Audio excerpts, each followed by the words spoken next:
Elle ne savait pas aimer, mais elle a rencontré un millionnaire. Il lui a appris à ressentir avec des gestes, pas avec des mots. Elle a résisté, mais son cœur n'a pas suivi les règles, et elle a découvert que le bon amour arrive sans prévenir. Chapitre 1. Les racines du silence.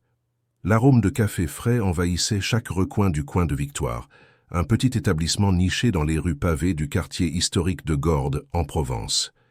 Victoire Duval, à 32 ans, se déplaçait avec une précision méticuleuse entre les tables, servant des tasses de café avec un sourire contenu, non pas exagéré, juste assez pour satisfaire les clients.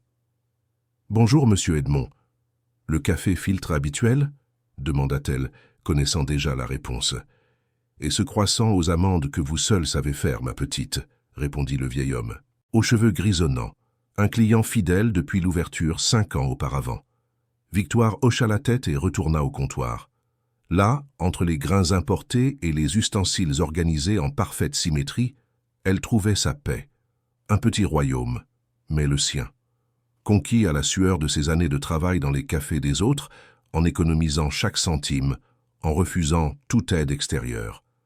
L'indépendance était plus qu'un mot pour Victoire, c'était un mantra, une nécessité viscérale. Tandis qu'elle préparait la commande, ses pensées dérivèrent vers la conversation qu'elle avait eue plus tôt avec Madame Zélie, la propriétaire de l'immeuble. « Ma petite, des gens se sont déjà présentés pour acheter tout ce bâtiment. Ils ont offert une fortune, » avait dit la vieille dame, les yeux brillants à la perspective du profit. « Mais je leur ai dit que je devais d'abord vous en parler. Je sais à quel point cet endroit est important pour vous. » Important était un euphémisme. Ce café était tout ce que Victoire possédait. C'était son refuge contre un monde qui lui avait très tôt enseigné la cruauté. Ayant grandi dans la banlieue d'Avignon, fille de Marlène Duval, danseuse dans des boîtes, de nuit qui passait rarement assez de temps à la maison pour préparer un repas décent, Victoire avait appris à ne compter que sur elle-même. Son père, une figure mentionnée dans de rares et amers murmures, les avait abandonnés, alors qu'elle marchait encore à 4 pattes. Un fantôme dont elle ne connaissait même pas le nom complet. La clochette de la porte annonça l'entrée d'un nouveau client, la tirant de ses souvenirs. Victoire leva les yeux et se retrouva face à une silhouette qui détonnait complètement avec l'ambiance rustique du coin. Grand, avec des traits qui révélaient des origines méditerranéennes et celtiques, l'homme portait des vêtements simples, un pantalon en lin et une chemise blanche en coton, mais qui avaient manifestement été faits sur mesure. Ses yeux, d'un brun profond, parcoururent l'endroit avec une curiosité sincère, non pas avec la condescendance typique des touristes fortunés qui venaient occasionnellement goûter au charme local. « Bonjour », salua-t-il, sa voix grave portant un léger accent parisien. « Pourriez-vous me servir un café, le plus fort que vous ayez ?»« Bien sûr, à emporter ou sur place », répondit Victoire, sans laisser transparaître la légère irritation qu'elle ressentait. Il ne restait que 2 heures avant la fermeture, et elle espérait prendre de l'avance sur le bilan mensuel. « Je resterai, si cela ne vous dérange pas, » sourit-il, dévoilant des dents parfaitement alignées. « J'ai quelques heures avant ma prochaine réunion. » Victoire indiqua une table près de la fenêtre, où la lumière du matin créait des motifs dorés sur le vieux parquet en bois. L'homme la remercia d'un signe de tête et s'assit, sortant de son sac en cuir un ordinateur portable ultra fin. « Autre chose avec le café ?» demanda-t-elle en s'éloignant déjà. « Surprenez-moi, répondit-il, avec un sourire qui semblait cacher un secret. Je me fie à votre jugement. » Victoire hésita un instant. Il y avait quelque chose de déconcertant chez cet homme, une familiarité qui n'avait aucun sens. Elle décida de lui servir, en plus du café noir, une part de la tarte aux noix et au chocolat noir, sa spécialité, une recette qu'elle avait créée lors de nuits solitaires, à expérimenter des combinaisons dans la petite cuisine de l'appartement au-dessus du café. Lorsqu'elle retourna à la table, l'homme était absorbé par une visioconférence, parlant à voix basse mais ferme de acquisition stratégique et d'expansion dans le sud-est. Victoire posa silencieusement la commande devant lui et se tourna pour s'éloigner, quand il la retint d'un geste doux. « Un instant, » dit-il en couvrant le microphone. « Excusez-moi, mais cet endroit est à vous ?»« Oui, » répondit-elle, avec la fierté contenue qu'elle réservait à ces moments. « Depuis 5 ans. » Il hocha la tête, une lueur d'admiration sincère traversant son regard. « C'est un endroit incroyable. Vous avez raison d'en être fier. Avant qu'elle ne puisse répondre, la voix, métallique sortant de l'ordinateur, réclama son attention. L'homme lui sourit en s'excusant et retourna à sa conversation. Victoire regagna le comptoir, intriguée. Elle n'était pas habituée à des compliments aussi directs, encore moins venant d'étrangers qui semblaient si éloignés de son monde. Les heures passèrent. Le café se vida progressivement jusqu'à ce que seul le mystérieux visiteur reste, travaillant maintenant silencieusement sur son ordinateur. Victoire commença sa routine de fermeture, nettoyant les tables et rangeant la cuisine. Le ciel de Gordes commençait à s'assombrir, annonçant la pluie torrentielle si fréquente à cette époque de l'année. « Je ferme dans 15 minutes, prévint-elle sans le regarder directement. « Bien sûr, pardonnez-moi pour l'abus, répondit-il, commençant à ranger ses affaires. La tarte était phénoménale, au fait. Je n'ai jamais rien goûté de pareil. Un coup de tonnerre lointain fit trembler les vieilles fenêtres. Au même instant, les lumières du café clignotèrent 1, 2, 3 fois avant de s'éteindre complètement. Victoire soupira. Ce n'était pas la première fois que cela arrivait. Le système électrique de ce bâtiment provençal résistait courageusement au XXIe siècle, mais les pannes étaient inévitables, surtout pendant les orages. « Le disjoncteur est à la cave », murmura-t-elle pour elle-même, attrapant une petite lampe de poche qu'elle gardait sous le comptoir précisément pour ces occasions. « Puis-je vous aider ?» offrit l'homme, déjà debout. « J'ai une certaine expérience des installations électriques. » Victoire hésita. Son instinct lui criait de refuser toute aide, surtout de la part d'un étranger. Mais les coups de tonnerre se rapprochaient, et la cave était un labyrinthe humide de boîtes et de vieux meubles. Contre son meilleur jugement, elle acquiesça. « Venez avec moi, dit-elle, se dirigeant vers la petite porte dissimulée derrière une étagère. La cave était exactement comme elle le craignait, sombre, étouffante, avec l'odeur caractéristique de vieux papier et de bois humide. Le faisceau de la lampe de poche fendait l'obscurité, tandis qu'ils marchaient tous les deux entre des caisses poussiéreuses. « Je m'appelle Raphaël, au fait, » dit-il, brisant le silence inconfortable. « Raphaël de Courtenay. » Le nom de famille fit s'arrêter Victoire. De Courtenay. Même dans l'isolement de son petit monde à Gordes, elle connaissait ce nom. L'une des plus grandes familles d'affaires de France, propriétaire d'une chaîne d'hôtels de luxe, de vignobles, et, si les rumeurs étaient vraies, de la moitié du marché immobilier parisien. « Victoire Duval, » répondit-elle sèchement, essayant de dissimuler sa surprise. « Le tableau électrique est juste là. » Raphaël semblait sur le point de dire quelque chose de plus quand un nouveau grondement, beaucoup plus proche, secoua la structure. Un craquement sec précéda le son sans équivoque de bois se brisant. « Qu'est-ce que c'était » demanda Victoire, alarmée. « Je crois que ça a touché la charpente du toit, » répondit Raphaël, se déplaçant déjà rapidement vers l'escalier. « Nous devons vérifier. » Montant les escaliers en vitesse, ils arrivèrent au café juste à temps pour voir la pluie envahir la salle à travers une ouverture dans le vieux plafond. L'eau coulait le long des murs, formant des flaques sur le parquet que Victoire avait méticuleusement ciré ce matin-là. « Non » murmura-t-elle, le désespoir montant dans sa gorge comme une marée. Raphaël n'hésita pas. Il enleva sa chemise, révélant un physique étonnamment athlétique, et monta sur une chaise pour atteindre la zone endommagée. « Nous devons dévier l'eau et couvrir ce trou jusqu'à ce que la pluie se calme, » dit-il, la voix ferme. « Vous avez une bâche, un seau. » Victoire sortit de sa torpeur et courut chercher les articles demandés. Ils travaillèrent ensemble pendant les 30 minutes suivantes, plaçant des seaux stratégiquement, improvisant une couverture temporaire avec une bâche en plastique qu'elle utilisait pour protéger les sacs de café. Quand ils réussirent enfin à contenir le pire, ils étaient tous les deux trempés et épuisés. Victoire regarda autour d'elle, évaluant les dégâts. Le plafond aurait besoin de réparations importantes. Le parquet en bois allait certainement gondoler. Les murs, avec leur peinture récente, montraient déjà des taches d'humidité. « Combien tout cela va-t-il coûter ?» se demanda-t-elle, à voix haute, sentant le poids des factures s'accumuler dans son esprit. « Je peux vous recommander des personnes de confiance, » offrit Raphaël, maintenant assis sur un tabouret haut près du comptoir. « Je travaille dans la restauration de bâtiments historiques. C'est en partie ce que je suis venu faire en Provence. » Victoire le dévisagea méfiante.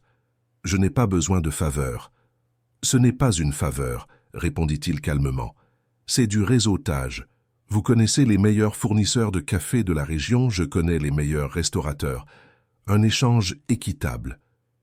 Quelque chose, dans sa façon de parler, direct, sans condescendance, fit baisser la garde de Victoire, même que très légèrement.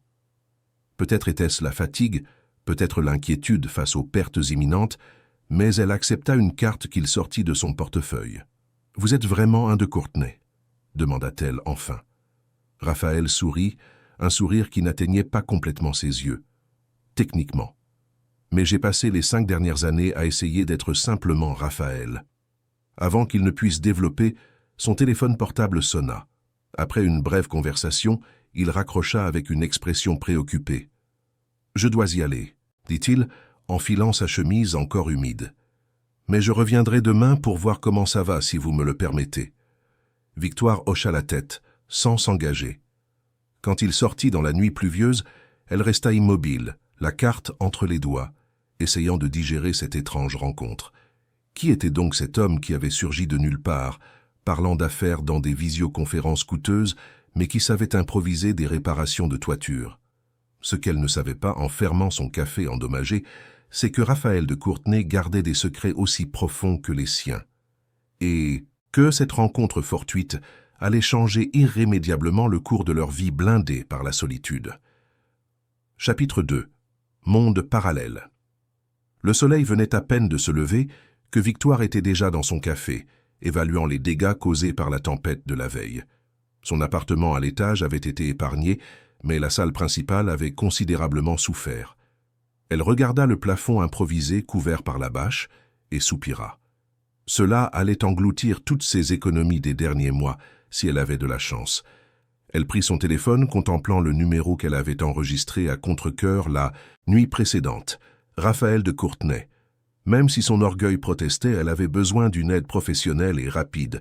Avant qu'elle ne puisse prendre une décision, elle entendit frapper à la porte d'entrée. « Nous sommes fermés », cria-t-elle, sans quitter des yeux le devis qu'elle essayait d'établir dans son carnet usé. « J'ai amené des renforts », répondit une voix familière de l'autre côté de la porte. Hésitante, Victoire déverrouilla l'entrée. Raphaël était là, impeccablement vêtu de vêtements décontractés qui, malgré leur simplicité, criaient l'exclusivité. Derrière lui, 3 hommes attendaient avec des outils et du matériel. « Bonjour », dit-il, avec un sourire prudent. « J'espère ne pas être indiscret, mais j'ai pensé que plus tôt nous commencerions les réparations, mieux ce serait. »« Je n'ai même pas encore accepté votre aide, » répondit Victoire, croisant les bras sur la défensive. « Ce n'est pas de l'aide, c'est un investissement, » rétorqua Raphaël calmement. « Je reconnais le potentiel quand je le vois. Votre café est un trésor caché dans cette ville. Ce serait dommage de le voir fermé à cause d'un contretemps climatique. » Quelque chose dans son ton sincère la désarma, ou peut-être était-ce simplement le pragmatisme, qui criait plus fort que l'orgueil. Avec un soupir résigné, elle fit un pas de côté, leur permettant d'entrer. « Maître Antoine et ses assistants sont les meilleurs restaurateurs de la région, » expliqua Raphaël, tandis que les hommes commençaient à examiner les dégâts. « Ils travaillent à la préservation du patrimoine historique depuis 3 générations. » Pendant que les professionnels évaluaient la structure, Raphaël et Victoire s'assirent dans le seul coin sec de la salle. « Pourquoi faites-vous ça ?» demanda-t-elle directement. « Les gens comme vous ont généralement des arrière-pensées. » Raphaël sourit, un sourire qui semblait contenir des siècles d'histoires non racontées. « Les gens comme moi, les riches, les puissants, ceux qui pensent pouvoir tout acheter et tout le monde. C'est juste. » Il hocha la tête, la surprenant. « Mais peut-être que je ne suis pas exactement comme les gens comme moi. Ou peut-être que vous ne me connaissez pas assez pour me juger. » Victoire l'observa attentivement. Il y avait quelque chose d'énigmatique chez Raphaël, une contradiction ambulante. Son nom de famille imposant contrastait avec la simplicité de ses gestes. Ses yeux, profonds comme des puits, semblaient porter plus d'histoire que son âge ne le suggérait. « Votre café est fermé aujourd'hui » demanda-t-il, changeant de sujet. « Évidemment » répondit Victoire, en montrant le chaos environnant. « Alors permettez-moi de vous rendre l'hospitalité d'hier. Je connais un endroit pas très loin d'ici. Parfait pour un petit déjeuner pendant que nous discutons du plan de restauration. » Contre son meilleur jugement, Victoire accepta. Elle laissa des instructions précises à Maître Antoine et accompagna Raphaël à l'extérieur sous un ciel étonnamment clair après la tourmente de la nuit. Ils marchèrent en silence dans les rues pavées, passant devant des mâts provençaux aux couleurs vives qui faisèrent de Gordes l'un des joyaux historiques de France. À la surprise de Victoire, Raphaël ne l'emmena pas dans un restaurant chic, mais dans une petite échoppe familiale où des dames âgées servirent des tartines et du fromage de chèvre avec du café de cafetière. « J'ai trouvé cet endroit le premier jour de mon arrivée », expliqua-t-il, tandis qu'il s'asseyait sur des tabourets en bois. « Ça me rappelle un endroit où j'avais l'habitude de manger quand je travaillais dans les Pyrénées. »« Les Pyrénées? Je pensais que les de Courtenay, terre de Paris. »« L'entreprise, oui. Moi, disons que j'ai une relation compliquée avec l'affaire familiale. » Il fit une pause, observant une dame préparer une tartine. « J'ai passé les 5 dernières années, loin de tout ça, à travailler sur la restauration du patrimoine historique dans des communautés montagnardes. »« Pourquoi ?» demanda Victoire, sincèrement curieuse. Raphaël considéra la question un moment, comme s'il pesait ce qu'il allait révéler de lui-même. « J'en avais assez d'être juste un nom de famille, » répondit-il finalement.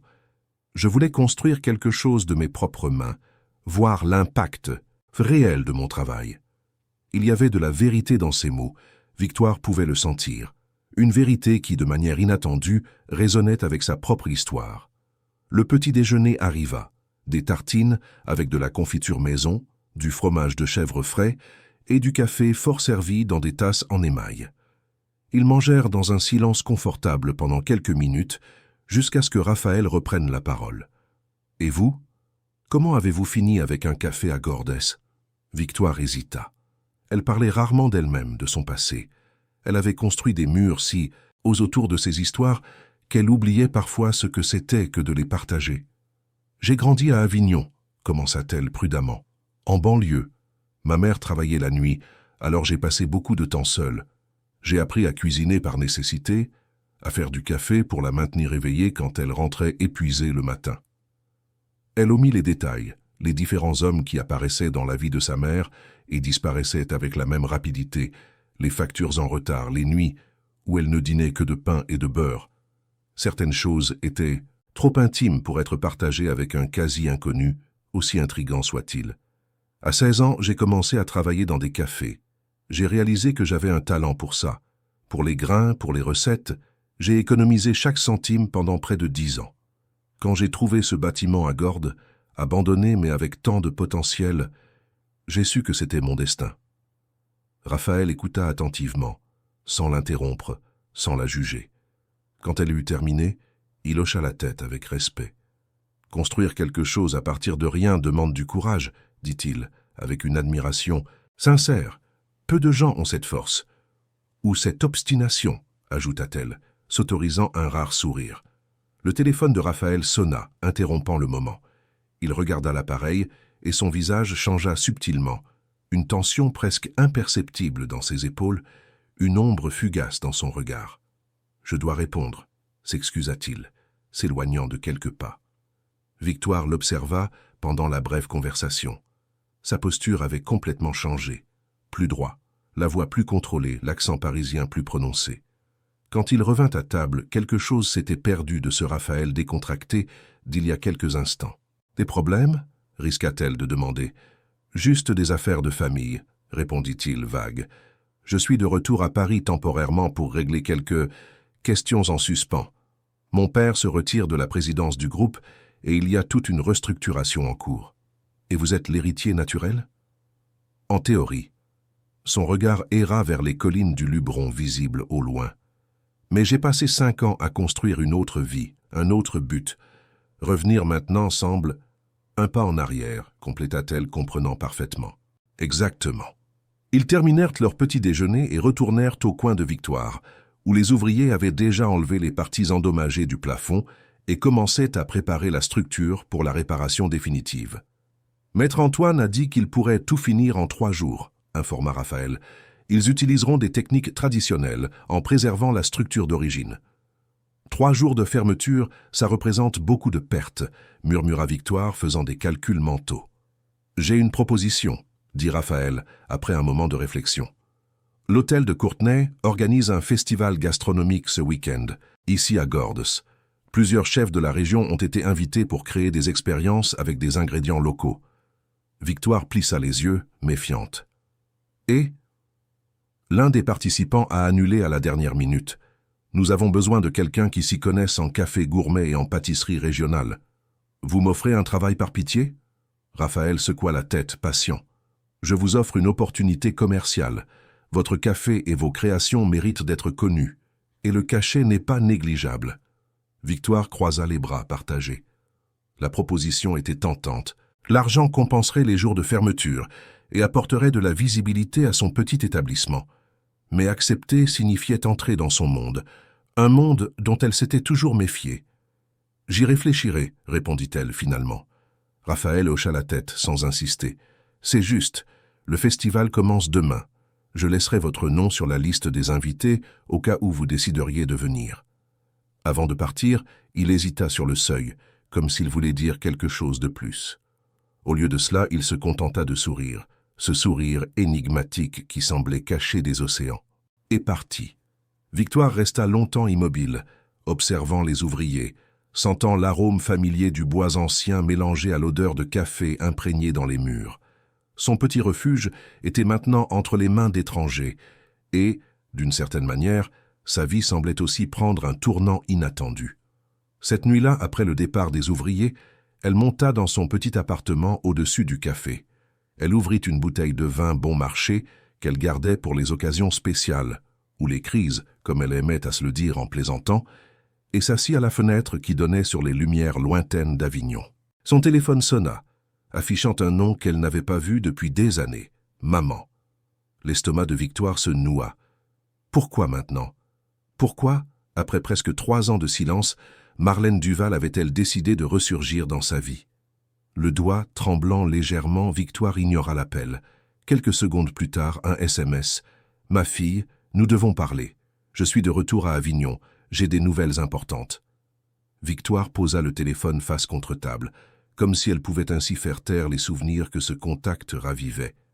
Étrange coïncidence, pensa-t-elle, que juste au moment où un de Courtenay entrait dans sa vie, sa mère réapparaisse de l'ombre.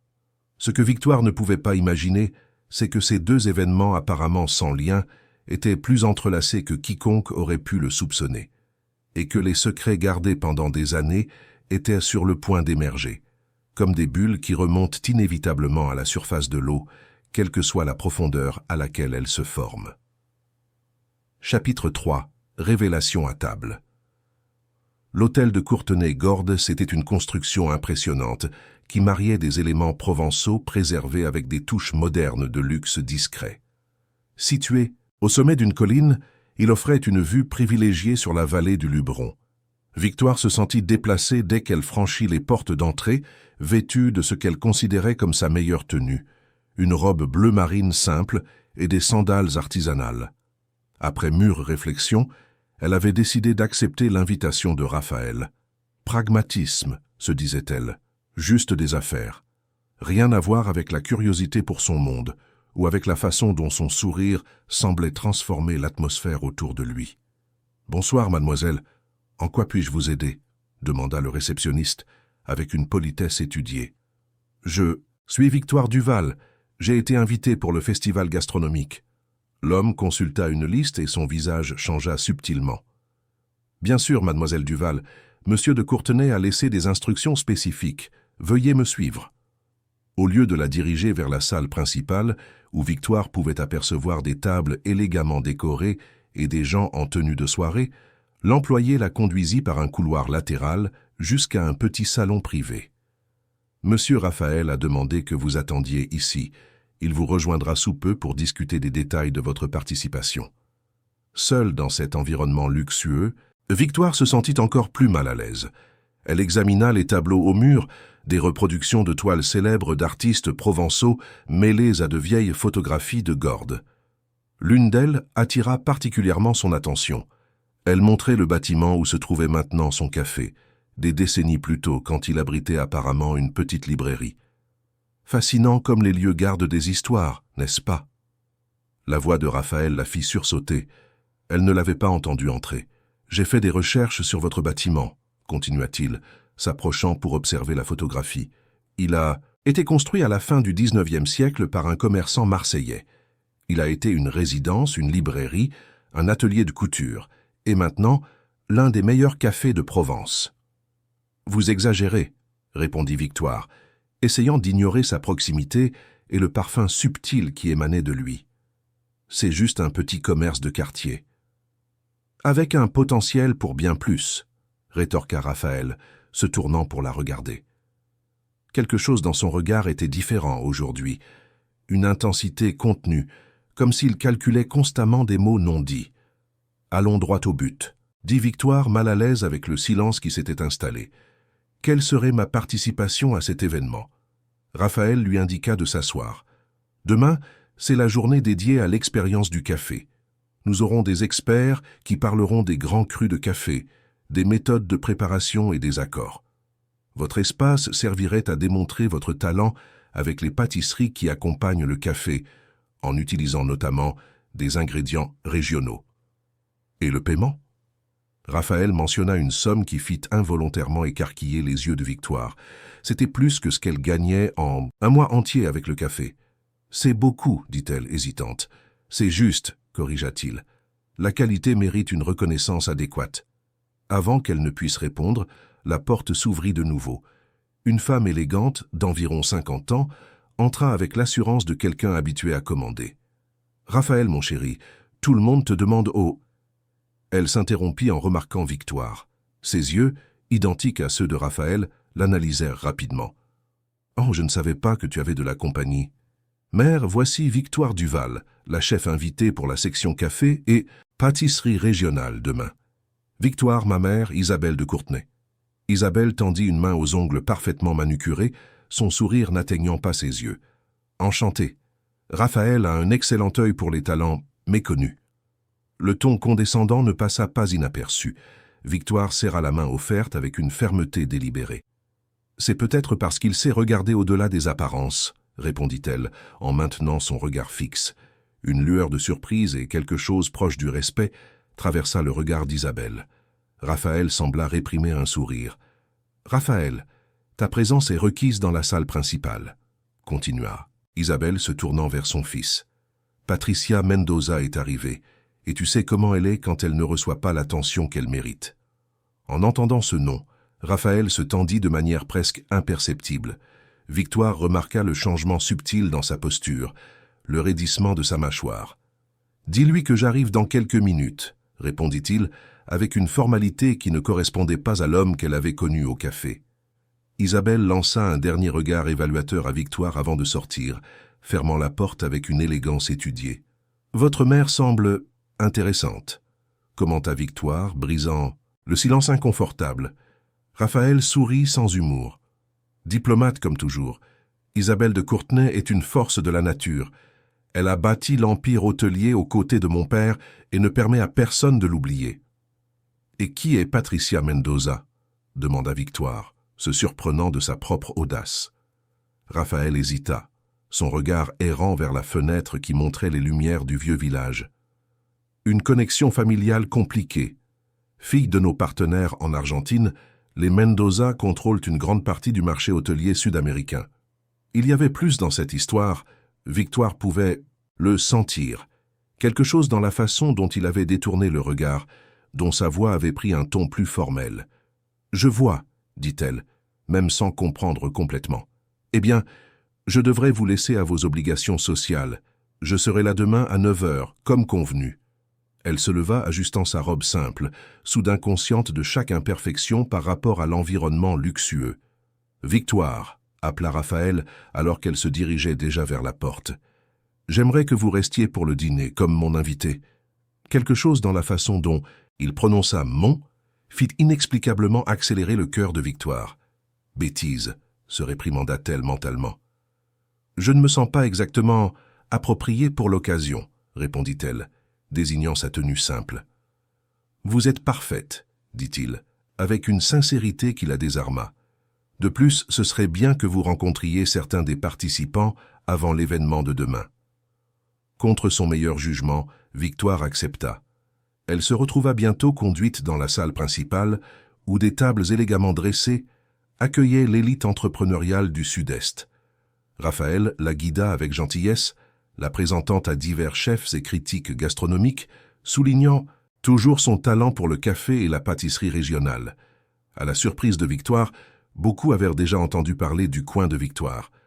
Ce charmant café à Gordes, avec la meilleure tarte aux noix de la région, commenta un critique renommé, à son grand étonnement.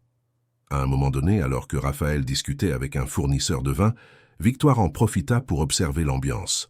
C'est alors qu'elle remarqua à une table éloignée une femme éblouissante qui l'observait avec un intérêt à peine dissimulé.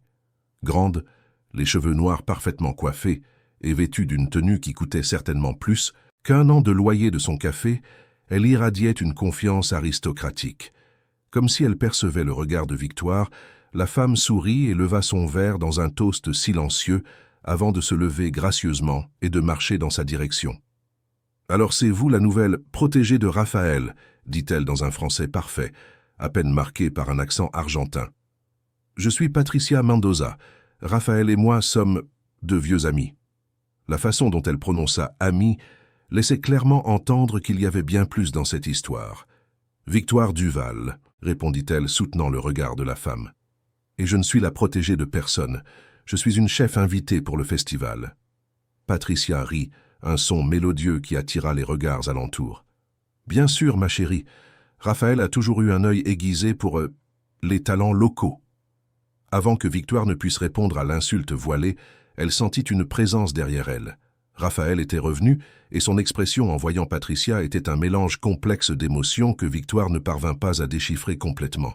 « Patricia, salua-t-il formellement, je vois que tu as déjà rencontré Victoire. » « Nous faisions connaissance, » répondit l'Argentine, posant une main possessive sur le bras de Raphaël. « J'expliquais à quel point tu as toujours été attentionné avec le talent local. » Raphaël retira délicatement sa main.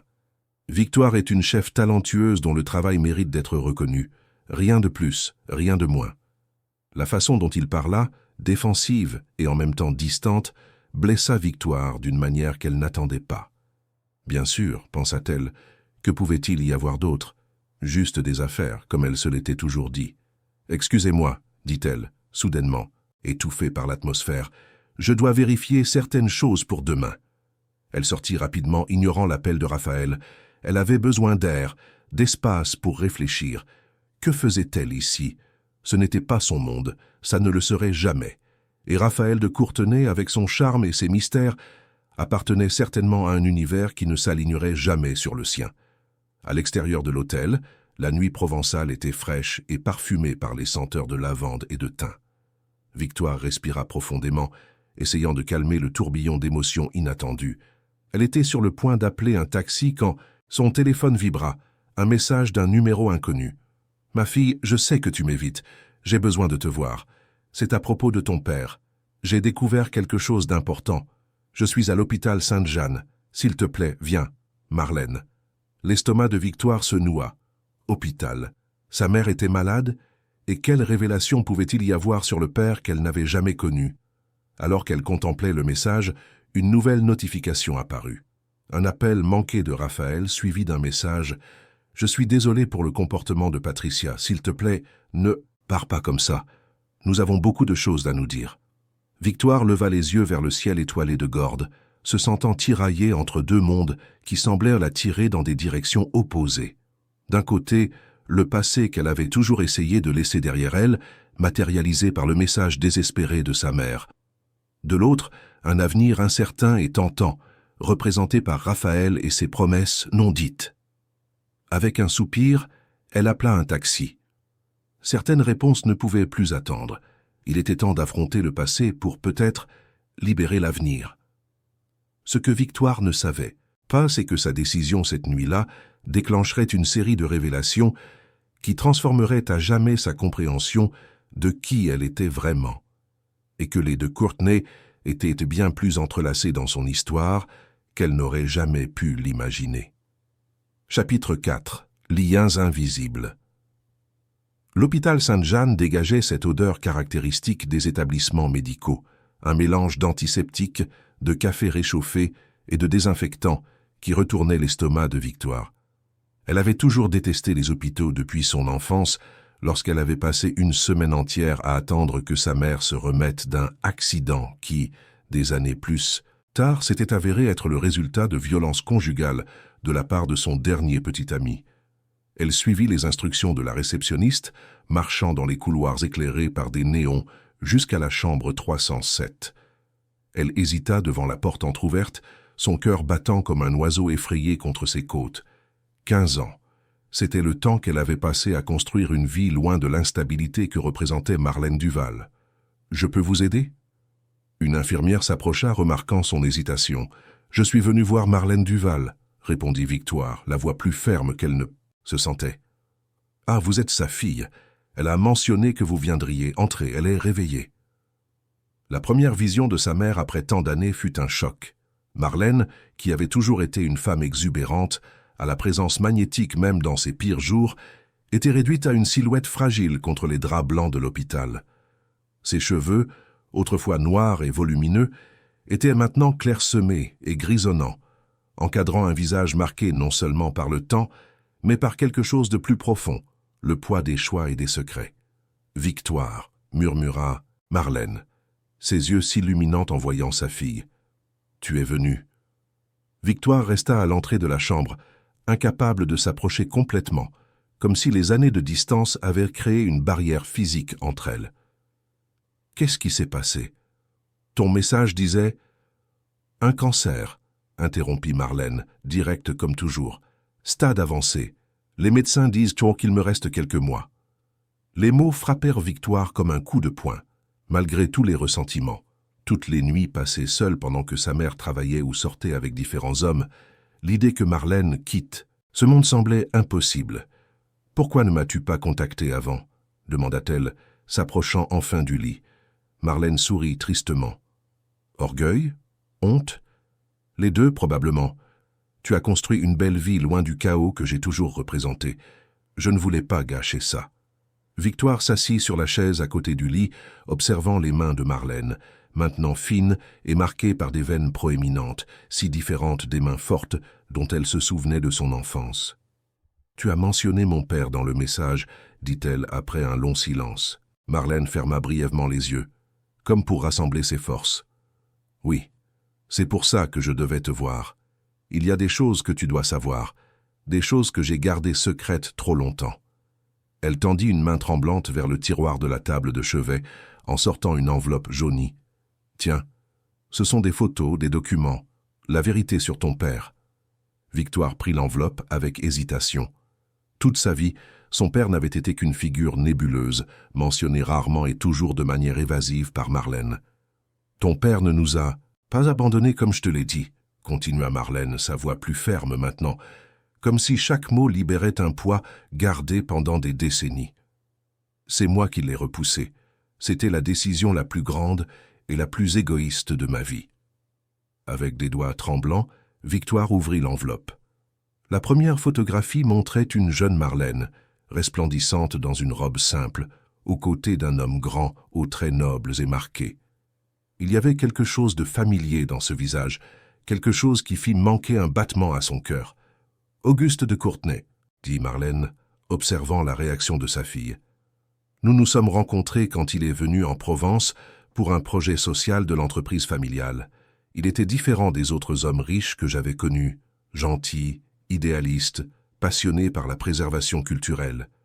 Nous sommes tombés amoureux rapidement et intensément. » Victoire sentit la pièce tourner autour d'elle, de Courtenay, le même nom de famille que Raphaël. La coïncidence était trop impossible. « Quand j'ai découvert que j'étais enceinte, » poursuivit Marlène, Auguste était fou de joie. Il voulait se marier, m'emmener à Paris, donner mon nom au bébé.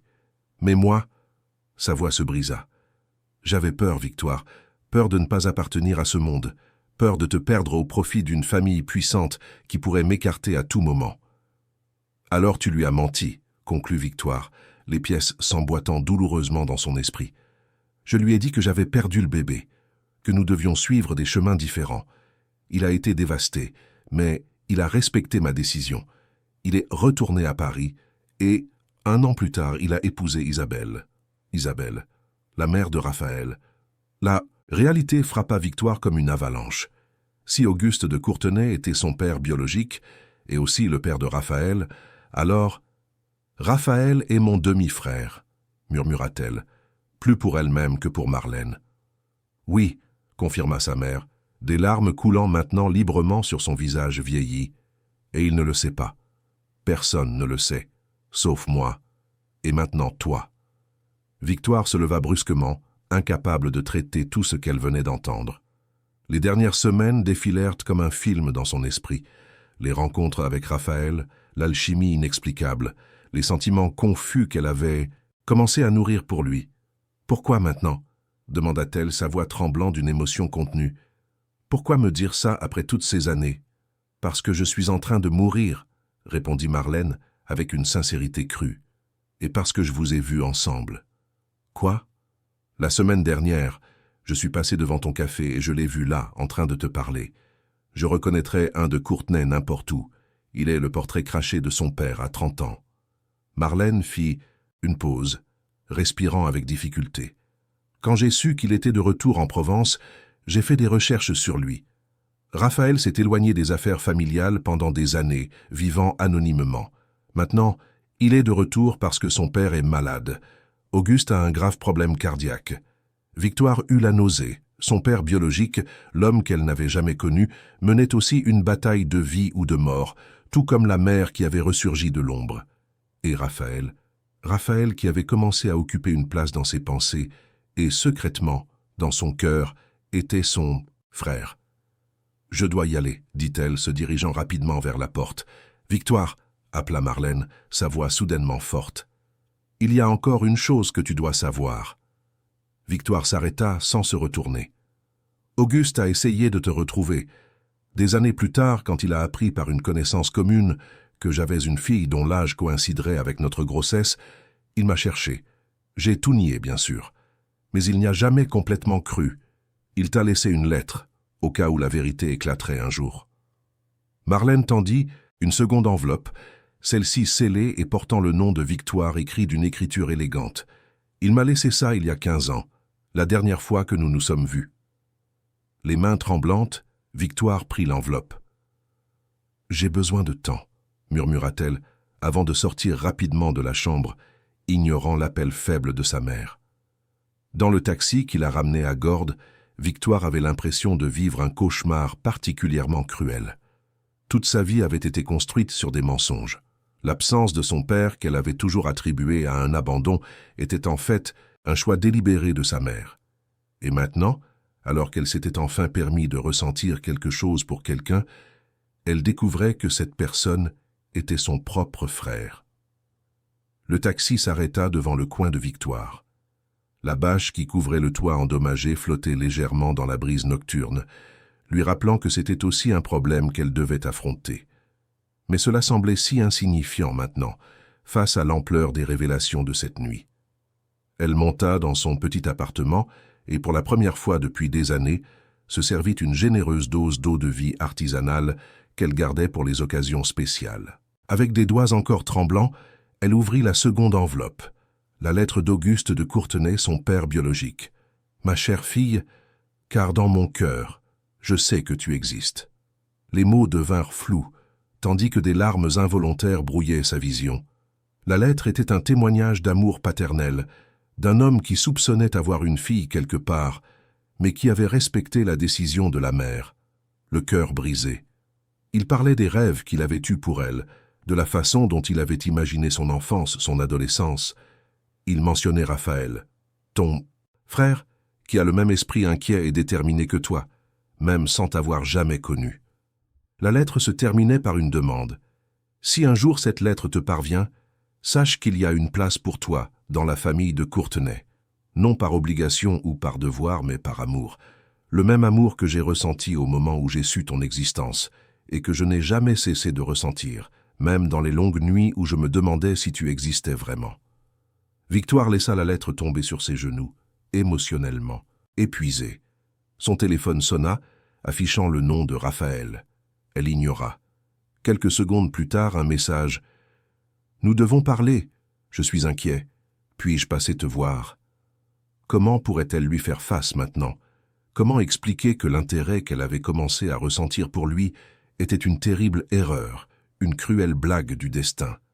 Et il y avait encore le festival demain, un engagement professionnel qu'elle ne pouvait tout simplement pas ignorer, pas alors que son café avait désespérément besoin des réparations et de l'argent.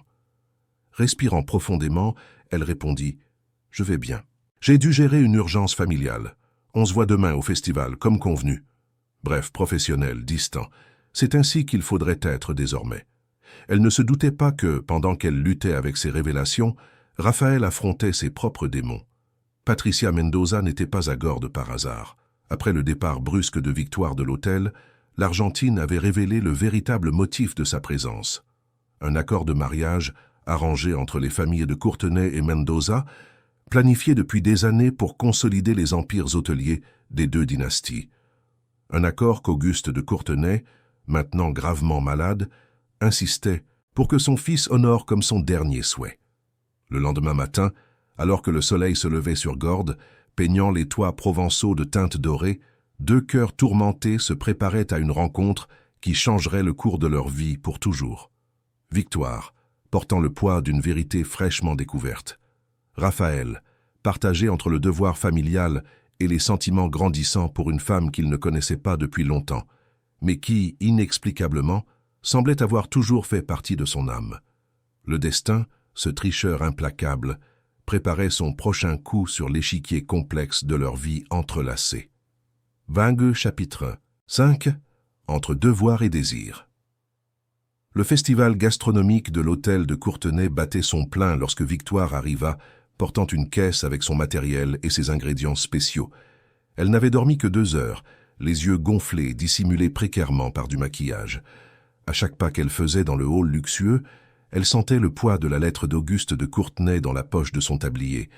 Elle n'avait pas pu la laisser à la maison, comme si le papier contenait un pouvoir talismanique de protection. Elle fut dirigée vers l'espace réservé à sa présentation, un élégant kiosque équipé de tout ce dont elle aurait besoin pour démontrer ses créations à base de café. Tout en organisant méticuleusement les ingrédients, elle essayait de ne pas penser à l'inévitable rencontre avec Raphaël. Comment devait-elle agir? Que devait-elle dire? La vérité était hors de question, du moins pour l'instant. Elle devait d'abord tout digérer, comprendre ce que signifiait être une de Courtenay, décider si elle voulait faire partie de ce monde. « Vous êtes venu. » La voix de Raphaël derrière elle faillit lui faire renverser une bouteille d'essence de noix. Se retournant lentement, Victoire le dévisagea, pour la première fois depuis qu'elle avait découvert la vérité.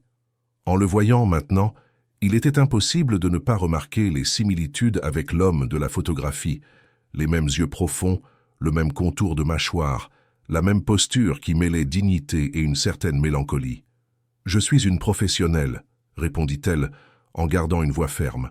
« J'honore mes engagements. » Raphaël s'approcha, l'examinant avec une intensité qui lui retourna l'estomac. Y avait-il là un soupçon? Une perception inconsciente du lien de sang qu'ils partageaient? « Tout va bien. Vous êtes parti ici, brusquement hier. Une urgence familiale, coupa-t-elle, incapable d'en dire plus. Rien d'inquiétant. » Quelque chose dans sa posture défensive a dû communiquer plus que ses mots, car Raphaël recula légèrement, une ombre de blessure traversant son visage. « Je comprends, » dit-il formellement. « Eh bien, tout est prêt pour votre présentation. Le public arrive déjà. Critiques, chefs, amateurs de gastronomie. C'est une opportunité unique. »« Je vous remercie pour cette chance, » répondit Victoire sur le même ton professionnel. « Je ferai de mon mieux. » Un silence inconfortable s'installa entre eux. Il y avait tant de mots non dits flottant dans l'air, des secrets et des vérités qui menaçaient de déborder à tout moment. « Raphaël, mon chéri, ta présence est requise à la réception. » La voix d'Isabelle de Courtenay brisa le silence. La matriarche s'approcha, impeccablement vêtue d'un tailleur vert émeraude qui mettait en valeur ses yeux, les mêmes yeux que Raphaël, les mêmes que Victoire voyait dans le miroir chaque matin. « Mademoiselle Duval, je vois que vous êtes arrivée tôt. »« Excellent.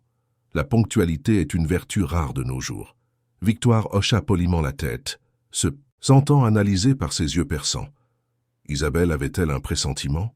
Savait-elle d'une manière ou d'une autre que la jeune chef devant elle portait le même sang qu'elle? Raphaël, Patricia attend pour discuter des détails de l'annonce de ce soir, poursuivit Isabelle, posant une main possessive sur le bras de son fils. Quelle annonce? Demanda Victoire, avant de pouvoir se retenir. Un sourire énigmatique se dessina sur les lèvres parfaitement maquillées d'Isabelle. Mais les fiançailles, bien sûr. Patricia et Raphaël vont enfin officialiser l'engagement que nos familles planifient depuis des années. Ce sera l'événement mondain de la saison. Le monde sembla ralentir autour de Victoire. Fiançailles. Les mots de Marlène résonnèrent dans son esprit. L'accord entre les familles, l'union des empires. Mère, la voix de Raphaël était tendue. Ce n'est pas encore décidé. Ton père t'attend dans sa chambre, Raphaël, répondit Isabelle, son ton mielleux masquant une fermeté d'acier. Il veut discuter des derniers détails avant l'annonce. Tu sais à quel point il est important pour lui de voir cet accord se concrétiser, compte tenu de son état de santé. La mention de la maladie d'Auguste eut l'effet désiré. Raphaël se raidit visiblement, partagé entre le devoir et quelque chose d'autre que Victoire ne parvenait pas à déchiffrer complètement. « Je vais le voir maintenant », céda-t-il finalement, avant de se tourner vers Victoire. « Bonne chance pour votre présentation, j'essaierai d'être là. » Dès qu'elles furent seules, Isabelle tourna toute son attention vers Victoire, l'examinant comme si elle cherchait quelque chose de spécifique dans ses traits. « Vous savez, mademoiselle Duval, j'ai beaucoup travaillé pour construire la famille de Courtenay. J'ai sacrifié des rêves personnels pour le bien supérieur du nom que je porte. Je ne permettrai pas que des distractions temporaires compromettent l'avenir que j'ai si soigneusement planifié. » Les mots, bien que doux, portaient une menace voilée qui ne passa pas inaperçue.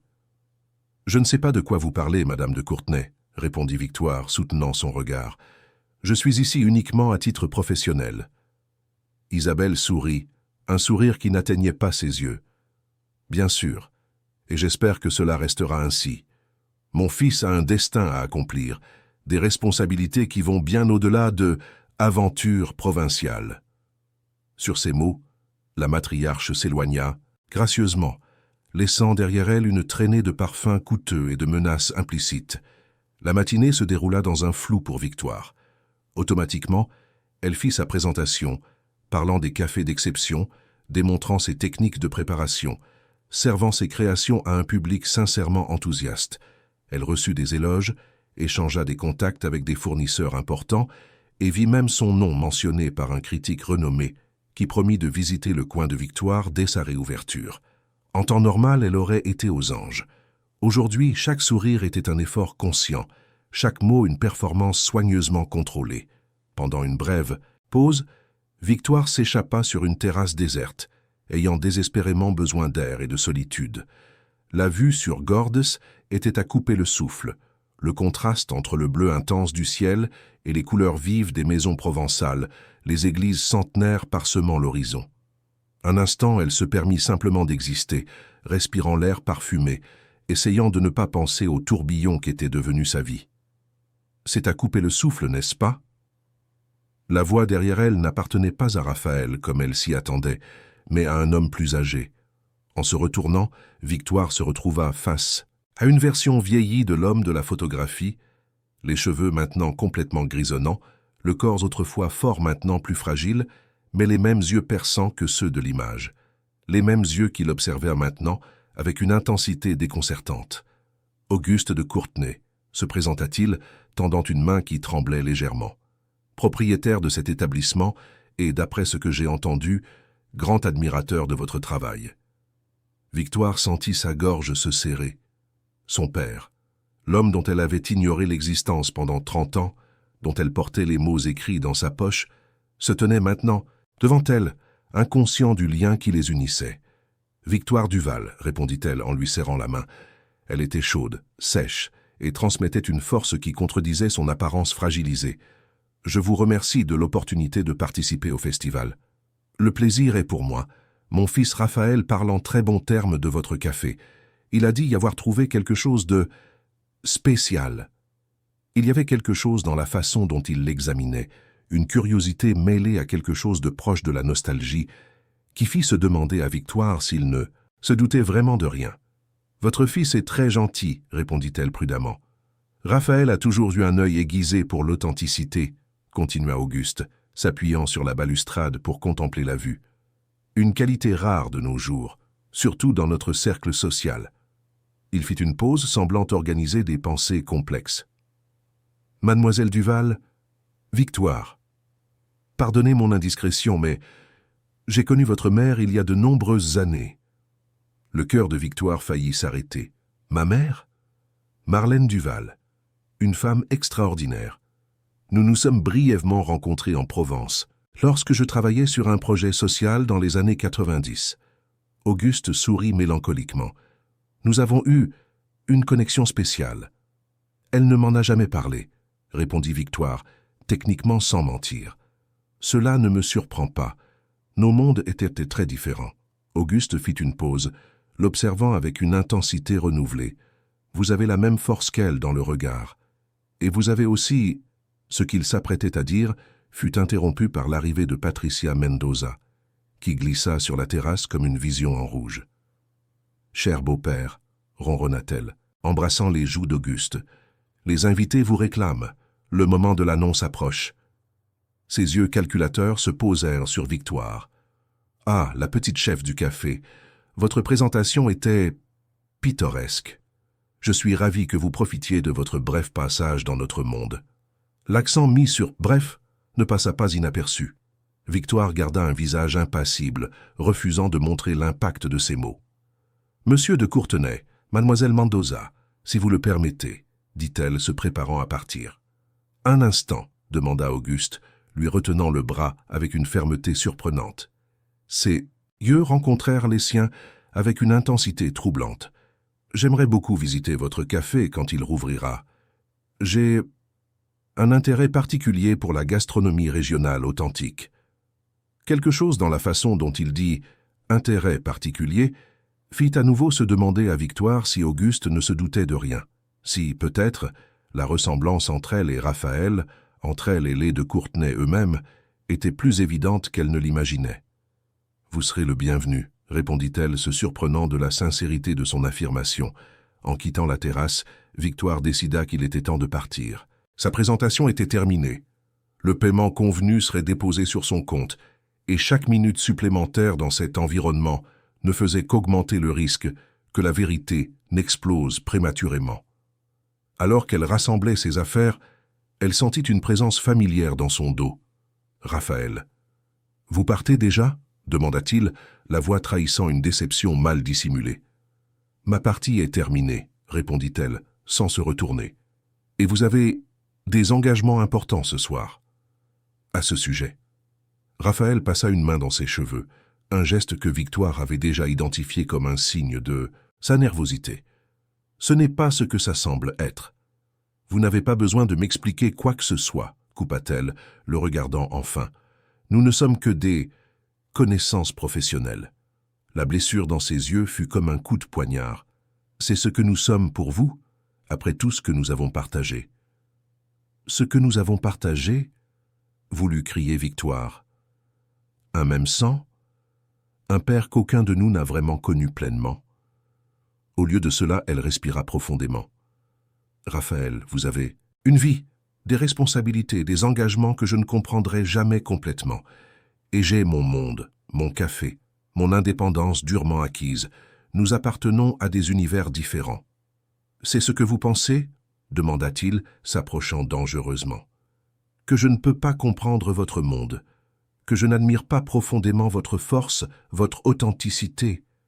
J'ai passé 5 ans à fuir mon univers, Victoire, justement à la recherche de quelque chose de vrai. » L'intensité de sa voix fit vibrer quelque chose en elle, quelque chose de dangereux, d'interdit maintenant. Avant qu'elle ne puisse répondre, une voix appela « Raphaël, tout le monde attend. Ton père est impatient de faire l'annonce. » Isabelle de Courtenay était revenue, accompagnée de Patricia, qui arborait un sourire triomphant. Raphaël ferma brièvement les yeux, comme pour rassembler ses forces. « Je dois y aller, » dit-il à voix basse. « Mais cette conversation n'est pas terminée. S'il vous plaît, restez pour l'événement de ce soir. Il y a des choses que je dois dire, des décisions que je dois prendre. » Quand il s'éloigna, suivant à contre-cœur sa mère et sa fiancée, Victoire sentit quelque chose se briser en elle. Comment pourrait-elle rester là, à voir l'homme qu'elle venait de découvrir être son frère, annoncer ses fiançailles avec une autre. Comment pourrait-elle affronter les sentiments confus qu'elle nourrissait pour lui, sachant qu'ils étaient impossibles, interdits par la nature même? Avec un dernier regard vers l'espace où elle avait fait sa présentation, Victoire Duval prit ses affaires et se dirigea vers la sortie.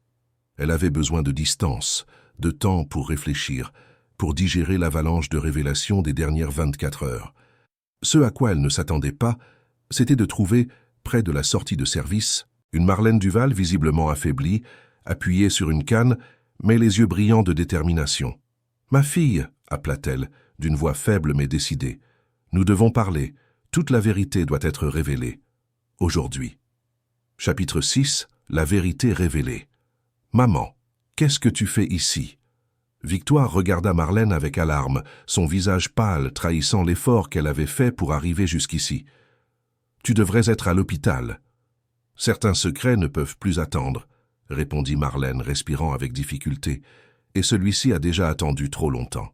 Victoire remarqua que quelques personnes commençaient à les regarder avec curiosité.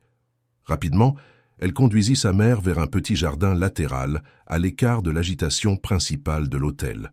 « Comment es-tu arrivée jusqu'ici » demanda-t-elle, aidant Marlène à s'asseoir sur un banc de pierre.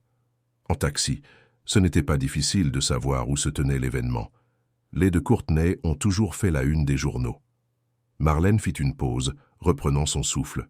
« Je t'ai vu sortir, je devais t'arrêter avant que tu ne partes. »« Pourquoi ? Je sais déjà que Raphaël est mon... »« Frère » murmura Victoire, vérifiant qu'il n'y avait personne aux alentours. « J'ai déjà lu la lettre d'Auguste. Qu'est-ce que j'aurais besoin de savoir de plus ?» Un triste sourire se forma sur les lèvres sèches de Marlène. « La vérité n'est jamais simple, ma fille.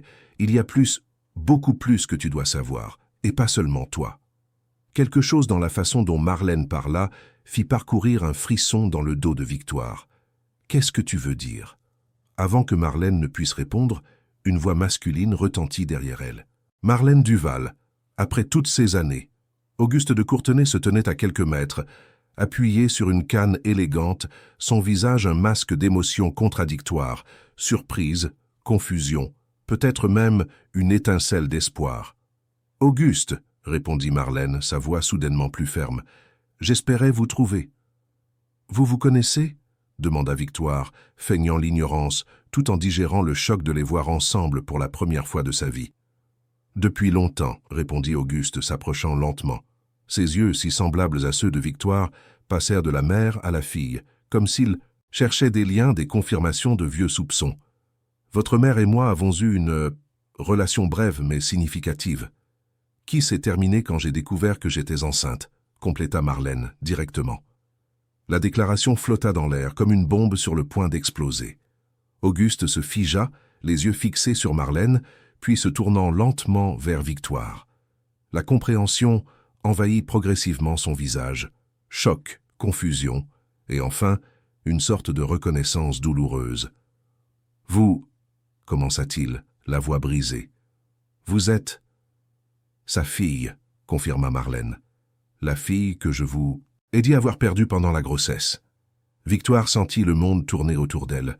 Jusqu'alors, le lien avec les de Courtenay n'était qu'une vérité abstraite, des mots sur une lettre, une vieille photo.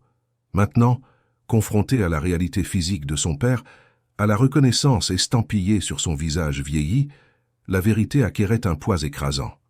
« Pendant toutes ces années, » murmura Auguste, la voix tremblante d'émotion, « j'ai soupçonné, j'ai espéré. Cette lettre que je vous avais laissée, Marlène, je la lui ai donnée hier soir, » répondit Marlène. « Quand j'ai appris mon diagnostic, j'ai réalisé que je ne pouvais pas quitter ce monde en emportant ce secret. » Auguste fit un pas hésitant vers Victoire, comme s'il craignait qu'elle ne disparaisse s'il s'approchait trop. « Ma fille, » dit-il, la voix étranglée. Toutes ces années perdues, Victoire resta immobile, incapable de traiter complètement le tourbillon d'émotions. Une partie d'elle voulait fuir cet homme, qui était biologiquement son père, mais émotionnellement un étranger.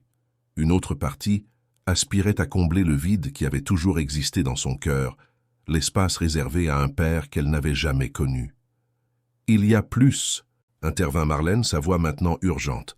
Elle se tourna vers Victoire. « Ma fille, Quand je t'ai dit que Raphaël était ton frère, je ne t'ai pas dit toute la vérité. » »« Comment ça ?» demanda Victoire, sentant une nouvelle crainte grandir dans sa poitrine. « Raphaël n'est pas le fils biologique d'Auguste, » révéla Marlène, les mots sortant précipitamment, comme si elle craignait de perdre son courage. « Il est le neveu d'Auguste, adopté bébé après la tragédie qui a coûté la vie à son frère cadet et à sa femme. » La révélation frappa Victoire, comme un éclair. « Je ne comprends pas. »« C'est vrai, » confirma Auguste, regardant Marlène avec stupéfaction. « Comment saviez-vous cela ? Cela a été gardé secret de la presse, de la société. Seule la famille la plus proche le sait. »« J'ai mes contacts, » répondit Marlène vaguement, « des gens qui ont travaillé pour votre famille pendant des années. »« Alors Raphaël n'est pas... » Victoire ne put terminer sa phrase, les implications de cette révélation commençant à se former dans son esprit. « Il n'est pas mon frère ? » ?»« Pas par le sang, » confirma Auguste. « Mais je l'ai élevé comme mon fils depuis qu'il avait quelques mois. Il est un de Courtenay en tout, sauf dans l'ADN. » Victoire sentit une vague de soulagement si intense qu'elle en eut presque le vertige. Les sentiments qu'elle développait pour Raphaël, qu'elle avait considéré si mauvais, si impossible quelques heures auparavant, n'étaient soudainement plus interdits. Aucun lien de sang ne les unissait. « Pourquoi ne m'as-tu pas dit ça hier ?» demanda-t-elle à Marlène, sa voix trahissant la confusion qu'elle ressentait.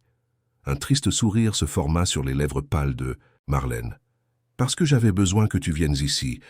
J'avais besoin de forcer cette rencontre, cette révélation.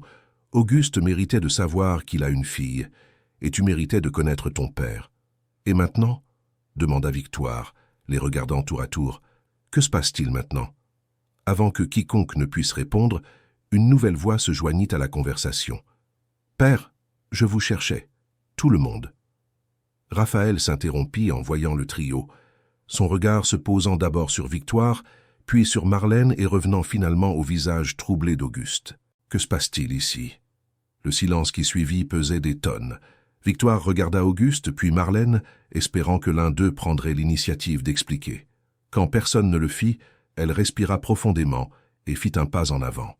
« Raphaël, voici ma mère, Marlène Duval, » commença-t-elle, la voix tremblant légèrement. « Et apparemment, votre père et elle ont une histoire en commun. » Raphaël fronça les sourcils, confus. « Je ne comprends pas. »« Mon fils !» La voix d'Auguste était chargée d'émotion. « Il y a des choses sur notre famille que je ne t'ai jamais complètement racontées. Des secrets que je croyais nous protéger tous, mais qui n'ont peut-être fait que créer plus de douleur. » Il fit une pause, regardant Victoire avec des yeux embués. « Victoire est ma fille biologique, une fille dont j'ai ignoré l'existence pendant 30 ans. » Le choc sur le visage de Raphaël était évident. Ses yeux passaient rapidement d'Auguste à Victoire, cherchant et trouvant les similitudes qui semblaient maintenant évidentes. « Votre fille !» répéta-t-il la voix basse. « Mais comment est-ce possible? Pourquoi n'avons-nous jamais entendu parler d'elle ?»« Parce que j'ai caché la vérité, » intervint Marlène. « J'ai caché la grossesse, j'ai menti en disant que j'avais perdu le bébé. J'ai élevé Victoire seule, la laissant croire que son père l'avait abandonnée. » « Pourquoi ?» La question de Raphaël était chargée d'une confusion sincère.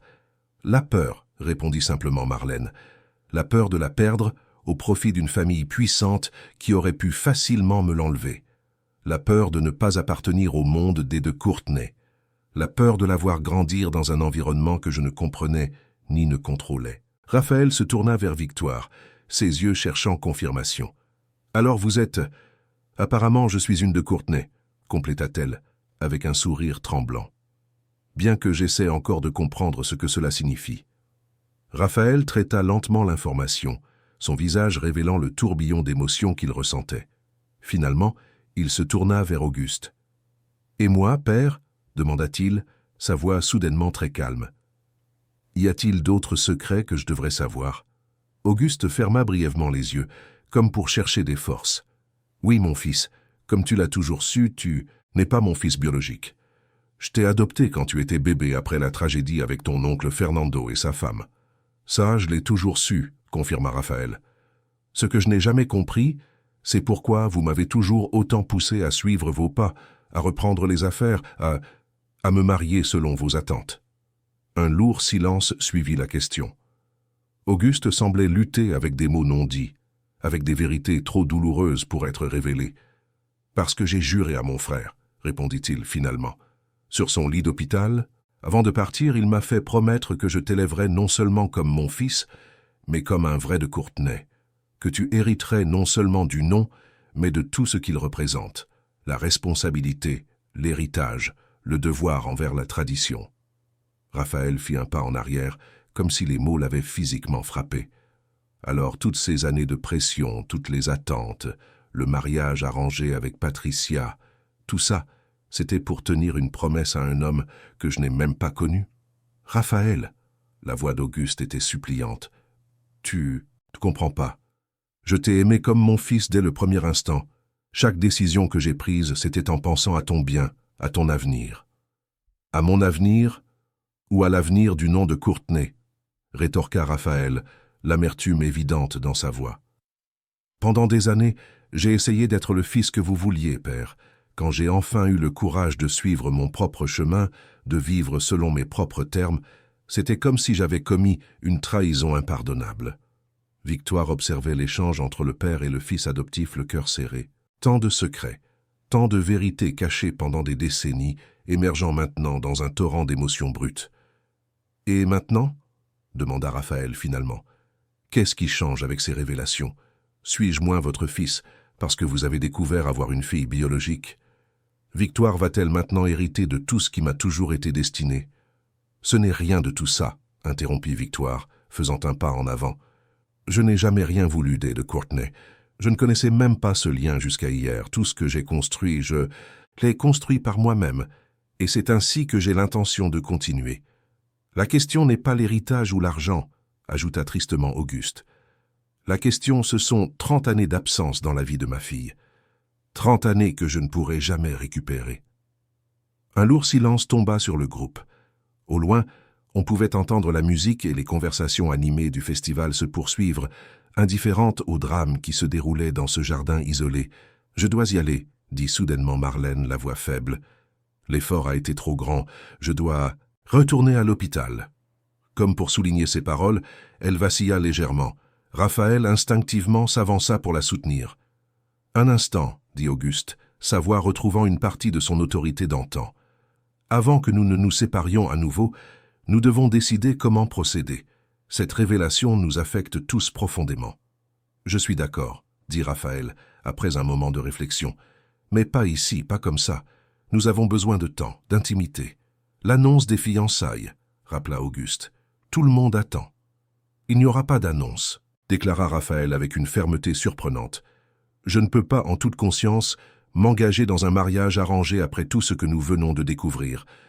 J'ai besoin de temps pour digérer ces révélations, pour comprendre qui je suis vraiment et ce que je veux vraiment. » Le regard qu'il lança à Victoire contenait une promesse silencieuse, une question non formulée qui fit accélérer son cœur. « Je suis d'accord, » dit Auguste, après un moment d'hésitation. « Certaines traditions devront peut-être être reconsidérées à la lumière de nouvelles vérités. » Victoire sentit le poids des derniers jours commencer à diminuer lentement. Il y avait encore beaucoup de questions, beaucoup d'ajustements à faire, beaucoup de conversations difficiles à venir, mais la vérité, aussi douloureuse soit-elle, faisait enfin surface. « Je suggère que nous nous retrouvions demain, » proposa Raphaël, au coin de Victoire, un terrain neutre loin des regards de la société et de la pression des attentes. « Acceptable, » acquiesça Auguste, avant de se tourner vers Marlène. « Permettriez-vous que mon médecin personnel vous examine? J'ai les meilleurs spécialistes en oncologie à ma disposition. » Le geste, simple mais profondément significatif, fit monter les larmes aux yeux de Marlène.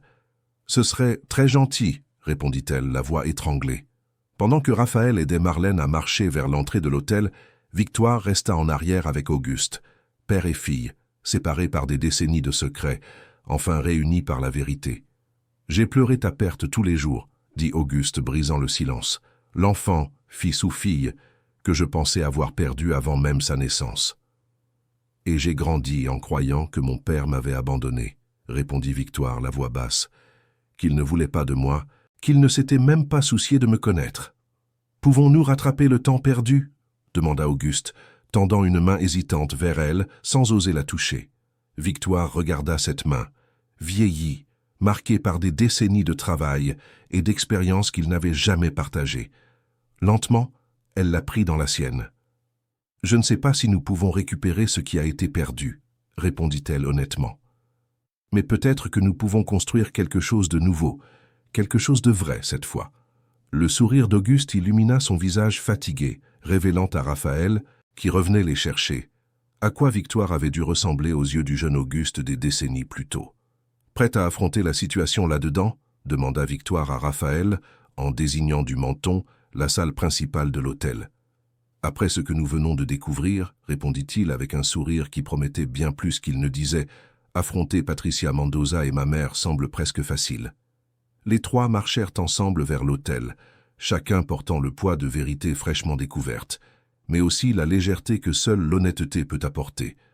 Le chemin à venir serait complexe, plein d'ajustements et de découvertes, mais pour la première fois en 3 décennies, ils le suivraient ensemble, comme la famille qu'ils auraient toujours dû être. Chapitre 7. Nouveau départ. 3 mois plus tard, le coin de Victoire était presque méconnaissable. Le plafond entièrement restauré laissait désormais apparaître des poutres originales du XIXe siècle, soigneusement préservées et traitées. Les murs arboraient une douce teinte terracotta qui mettait en valeur la lumière naturelle entrant par les fenêtres agrandies. Le vieux parquet en bois brillait d'une nouvelle finition qui préservait ses marques d'histoire, chaque rainure racontant une partie du voyage de ce bâtiment centenaire. Mais la plus grande transformation n'était pas physique. Le petit café de Gordes, autrefois fréquenté principalement par les habitants et quelques touristes occasionnels, figurait désormais parmi les destinations gastronomiques les plus en vogue du Sud-Est. Un reportage dans le plus important magazine de gastronomie du pays avait mis en lumière les créations uniques de Victoire, son approche authentique des ingrédients régionaux et l'atmosphère accueillante qui faisait de chaque visite une expérience mémorable. C'était un samedi après-midi particulièrement animé, lorsque Victoire réussit enfin à faire une pause entre le flux constant de clients. Elle s'assit à une table au fond, où un petit espace avait été transformé en un jardin intérieur avec des plantes indigènes et une fontaine qui murmurait doucement. « Fatiguée ?» La voix familière fit sourire Victoire, avant même qu'elle ne lève les yeux.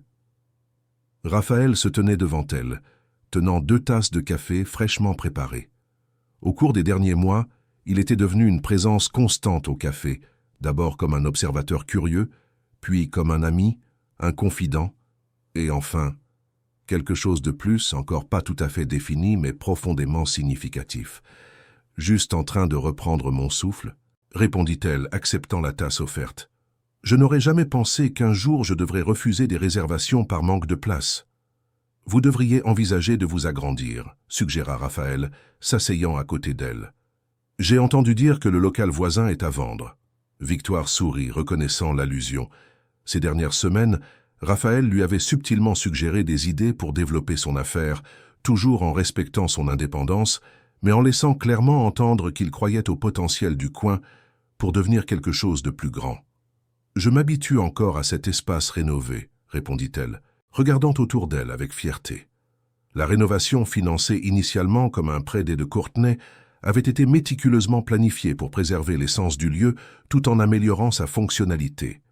De plus, grandir trop vite pourrait signifier perdre ce qui rend cet endroit spécial. Raphaël hocha la tête, compréhensif. « Pensez-y, c'est tout, sans pression. » C'était ce que Victoire appréciait le plus dans leur nouvelle dynamique, le respect sincère pour ses décisions, l'absence de pression ou d'attentes imposées. Raphaël avait autant changé que le café au cours des derniers mois, trouvant un équilibre entre ses responsabilités envers la famille de Courtenay et ses propres rêves et aspirations. « Comment s'est passée la visite à l'hôpital aujourd'hui » demanda-t-il après un moment de silence confortable. Victoire soupira, posant sa tasse sur la table. « Mieux que prévu. Le nouveau traitement semble fonctionner. Les médecins sont prudemment optimistes. L'état de Marlène s'était stabilisé sous les soins de l'équipe médicale privée engagée par Auguste. Le cancer, bien que toujours présent, avait cessé de progresser aussi rapidement, lui donnant des mois, peut-être des années, qu'elle n'aurait pas eu sans ce traitement spécialisé. C'est merveilleux, dit Raphaël, serrant doucement la main de Victoire. Votre père sera soulagé de l'apprendre. Il a été très inquiet, même s'il essaie de ne pas le montrer. Père, le mot sonnait encore étrange sur les lèvres de Victoire.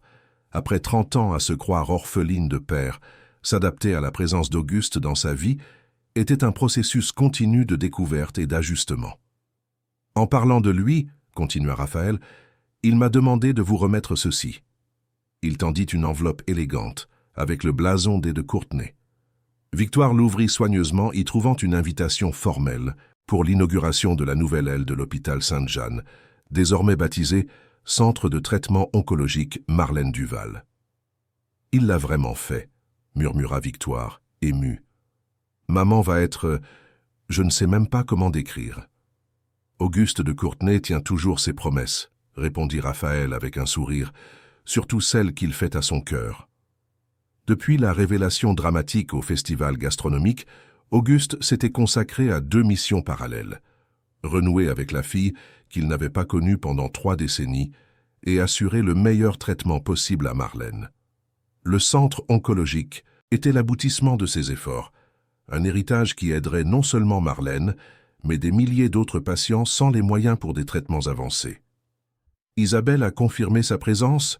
demanda Victoire, se référant à la matriarche des de Courtenay, qui avait reçu la nouvelle de l'existence d'une fille illégitime, avec un mélange de choc, d'indignation et, finalement, d'acceptation réticente.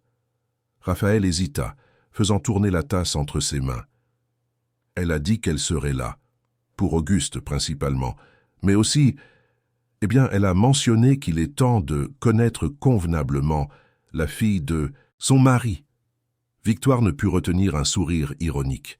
Connaître convenablement ? Après 3 mois à m'analyser comme si j'étais une sorte de spécimen rare. Vous savez comment elle est, répondit Raphaël, haussant les épaules. Fière, traditionnelle, habituée à tout contrôler. Découvrir non seulement que son mari a eu une fille avec une autre femme, mais que cette fille a grandi sans les privilèges du nom de Courtenay, complètement étrangère à la fortune de la famille, ce fut un choc pour ses valeurs les plus fondamentales. Et Patricia ?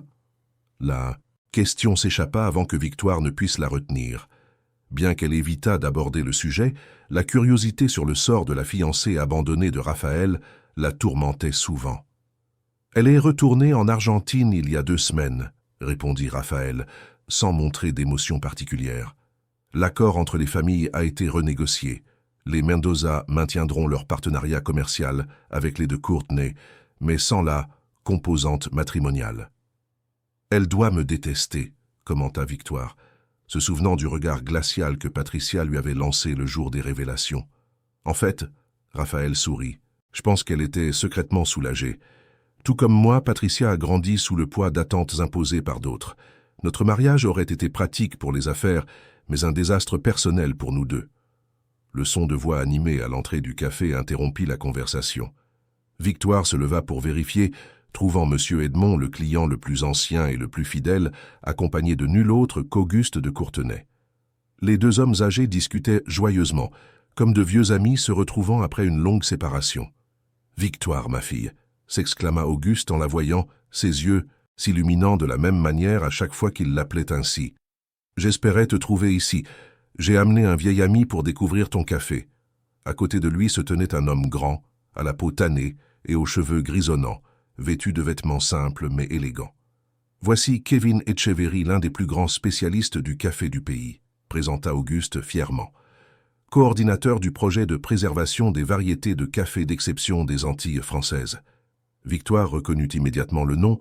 Kevin Etcheverry était une légende dans le monde du café, responsable de la redécouverte et de la préservation de variétés ancestrales qui avaient presque disparu.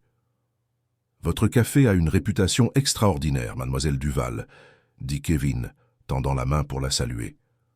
Auguste ne tarit pas d'éloges sur vos créations à base de noix et de fruits exotiques. « S'il vous plaît, appelez-moi Victoire, » répondit-elle sincèrement honorée. « Et tout compliment venant de vous est un immense honneur. » « En fait, » intervint Auguste, « Kevin est ici pour une raison précise. Pourquoi ne nous asseyons-nous pas pour discuter ?» Pendant que Raphaël apportait plus de café et quelques douceurs, Les quatre s'installèrent à la table du jardin intérieur. Kevin sortit de sa sacoche un dossier avec des documents et des photos. Comme vous le savez peut-être, Victoire, au cours des 5 dernières années, j'ai coordonné un projet de préservation et de valorisation de variétés de café natives dans les communautés des Antilles, commença-t-il. Récemment, nous avons réussi à établir un réseau de petits producteurs qui cultivent ces variétés en utilisant des méthodes traditionnelles, respectant l'environnement et générant des revenus durables pour les communautés. Un travail admirable, commenta Victoire, sincèrement intéressé. J'ai lu un article à ce sujet dans un magazine spécialisé l'année dernière. La prochaine étape du projet, continua Kevin, est d'établir des partenariats avec des cafés spécialisés qui peuvent présenter ces grains au public, raconter leurs histoires, créer des expériences qui valorisent non seulement le produit, mais aussi tout le savoir-faire ancestral qui se cache derrière. Victoire sentit son cœur s'accélérer, commençant à comprendre où cette conversation menait. Nous sélectionnons 10 cafés à travers la France pour être les ambassadeurs de ce projet, expliqua Kevin. Des établissements qui non seulement servent un café de qualité, mais qui ont une approche éthique, authentique et engagée dans la préservation culturelle. Il ouvrit un dossier révélant des photos de différentes variétés de café, des cartes de communautés productrices et un document intitulé « Racines de France », programme de valorisation des cafés ancestraux. Le coin de Victoire serait parfait comme notre représentant dans le Sud-Est, conclut-il en souriant. Si vous êtes intéressé, bien sûr. Victoire regarda Raphaël qui assistait à la scène avec un sourire contenu, clairement déjà au courant de la proposition. Puis Auguste, dont les yeux brillaient de fierté paternelle, une expression qui la touchait encore profondément chaque fois qu'il la lui adressait. Ce serait, commença-t-elle, peinant à trouver les mots justes, un immense honneur. Mais je dois être honnête, je ne suis qu'un petit café à Gordes. Il y a des établissements bien plus grands, avec plus de structure. C'est exactement pour ça que vous êtes parfaite, l'interrompit gentiment Kevin.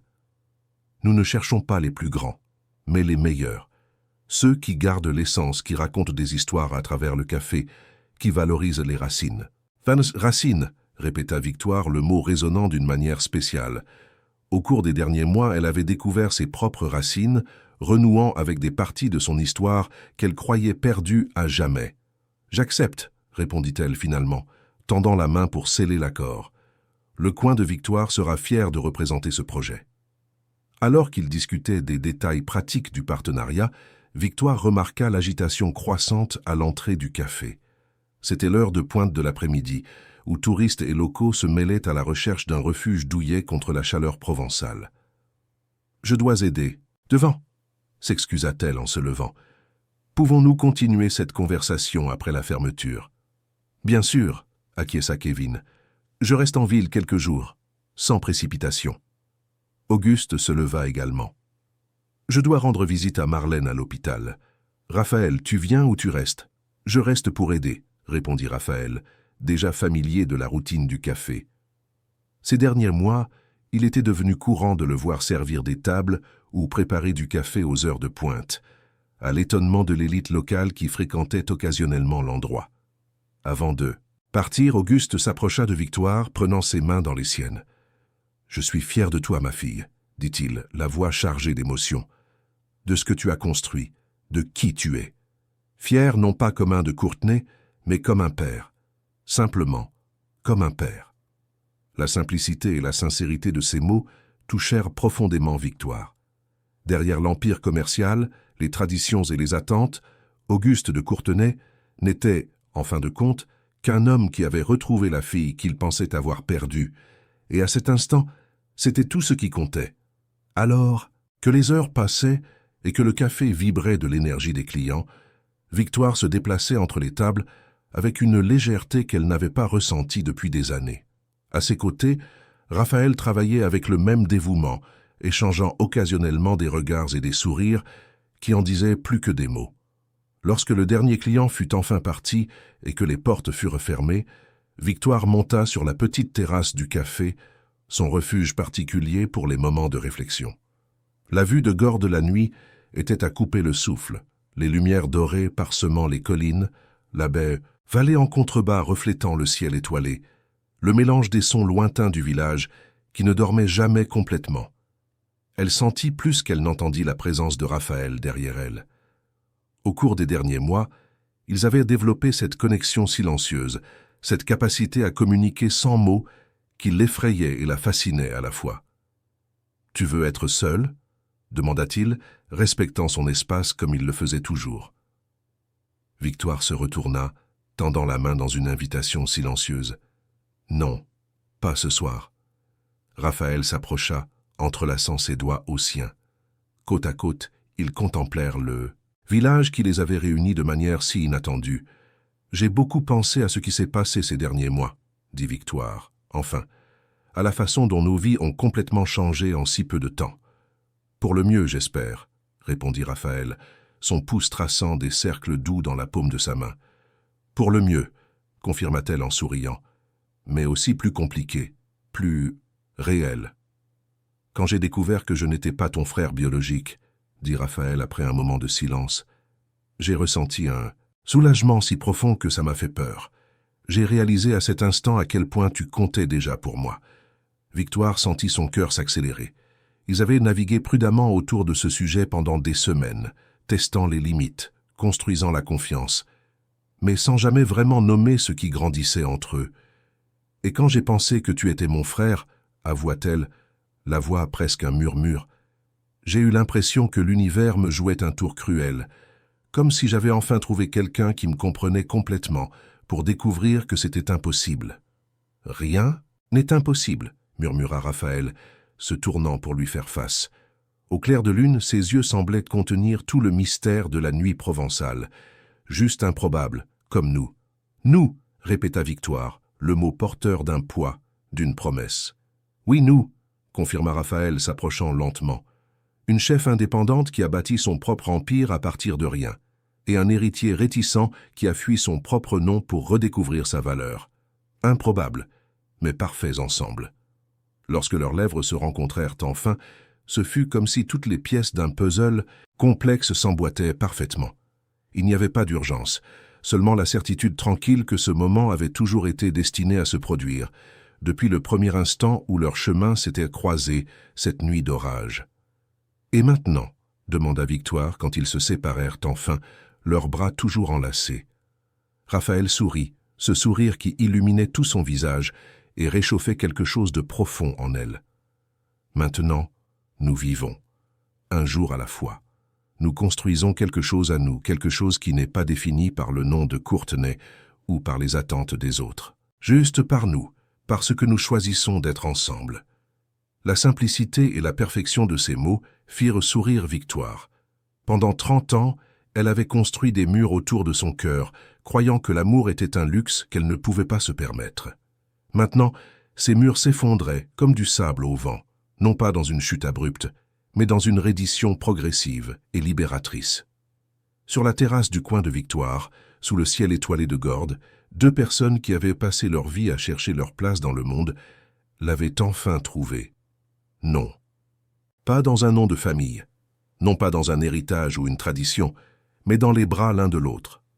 Et tandis que les lumières du village brillaient comme des témoins silencieux, Victoire Duval de Courtenay comprit que l'amour n'était, après tout, ni un luxe ni une faiblesse. C'était un choix quotidien, une construction patiente, un acte de courage qui, comme son café, exigeait du dévouement, de l'authenticité et la volonté d'embrasser l'amertume occasionnelle qui rendait les moments doux encore plus précieux. C'était tout simplement la forme la plus pure de la liberté. Fin de l'histoire. Chers auditeurs, nous espérons que le voyage de Victoire et Raphaël a touché vos cœurs. Pour continuer à découvrir des histoires tout aussi captivantes, nous avons préparé une playlist spéciale que vous pouvez trouver en cliquant sur le lien à votre gauche. Si ce récit de découverte, de pardon et d'amour véritable vous a ému, n'oubliez pas de vous abonner à notre chaîne et de laisser un j'aime sur cette vidéo.